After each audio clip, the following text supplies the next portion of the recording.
Hello viewer, আসসালামু আলাইকুম। আশা করি ভালো আছেন, আমিও ভালো আছি। আজকে আপনাদের সাথে আলোচনা করব যে অনেক সময় দেখা যায় যে এটিএম মেশিন থেকে টাকা তুলতে গেলে এটিএম মেশিন টাকা কেটে নেয় কিন্তু টাকা দেয় না। এমন অবস্থায় যে টাকা তুলবে বা গ্রাহক যার টাকা কেটে নিয়েছে সে কি করবে বা কিভাবে এই সমস্যার সমাধান করবে সে বিষয় নিয়ে আলোচনা করব।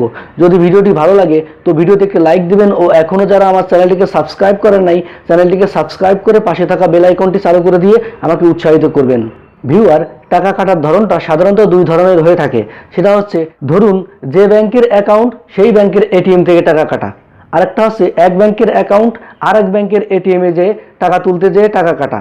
এই দুইটা বিষয় নিয়েই কি সমস্যা হতে পারে এবং তার সমাধান কি সে বিষয়ে এখন কথা বলবো। প্রথমে আমি যে বিষয়টা নিয়ে কথা বলবো সেটা হলো যে ব্যাংকের অ্যাকাউন্ট সেই ব্যাংকের এটিএমে টাকা তুলতে যেয়ে যদি টাকা কাটে তাহলে কি করতে হবে। ভিউয়ার, অনেক সময় দেখা যায় যে ব্যাংকের অ্যাকাউন্ট ওই ব্যাংকের এটিএমে টাকা তুলতে গেলেও টাকা কেটে নেয়।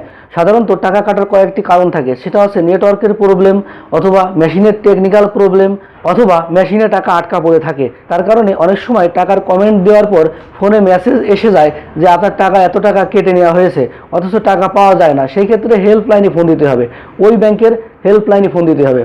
তথা আপনার অ্যাকাউন্টে যে ব্যাংকের ওই ব্যাংকের হেল্পলাইনে ফোন দিলে আপনার কাছে জানতে চাইবে যে আপনি কোন এটিএম থেকে টাকা তুলছেন বা কোন এলাকা থেকে টাকা তুলছেন। তারপরে আরও জানতে চাইবে যে আপনার নাম কি, পিতার নাম, মাতার নাম, বয়স, এগুলো জানতে চাইতে পারে। এবং এর সাথে জানতে চাইবে আপনার ব্যাংক অ্যাকাউন্ট নাম্বার। সব কিছু জানার পর যদি তথ্য ঠিক থাকে তাহলে আপনাকে সময় দিবে, 1-2 দিন বা 3 দিন বা নির্দিষ্ট সময় দিবে। এই সময়ের ভিতর আপনার টাকা আবার আপনার অ্যাকাউন্টে জমা হয়ে যাবে। ভিউয়ার, এছাড়াও কিন্তু একটা বিকল্প পথ থাকে।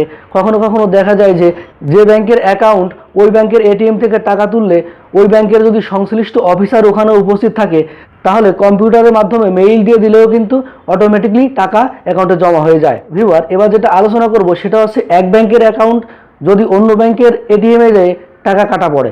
ধরুন আপনার ব্র্যাক ব্যাংকের একটি এটিএম কার্ড আছে, কিন্তু ডাচ বাংলা ব্যাংকের এটিএম মেশিনে টাকা তুলতে গেলে কোনো কারণে আপনার টাকাটা কেটে নিল কিন্তু আপনাকে টাকা দিল না। সেই ক্ষেত্রে আপনাকে কি করতে হবে? সেই ক্ষেত্রে কিন্তু ডাচ বাংলা ব্যাংকের হেল্পলাইনে ফোন দিলেও কোনো কাজ হবে না, অথবা ডাচ বাংলা ব্যাংকের সংশ্লিষ্ট অফিসারও আপনার টাকা কোনো কারণে ফেরত দিতে পারবে না। সেই ক্ষেত্রে আপনার অ্যাকাউন্টে যে ব্যাংকের ওই ব্যাংকের হেল্পলাইনে ফোন দিতে পারেন।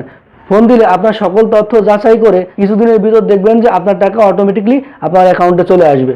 ভিউয়ার, ভিডিওটি যদি ভালো লাগে তো ভিডিওতে একটি লাইক দেবেন ও কোনো কিছু জানার থাকলে কমেন্ট করবেন, এবং এখনও যারা আমার চ্যানেলটিকে সাবস্ক্রাইব করেনি চ্যানেলটিকে সাবস্ক্রাইব করে পাশে থেকে আমাকে উৎসাহিত করবেন। থ্যাংক ইউ, সবাই ভালো থাকবেন।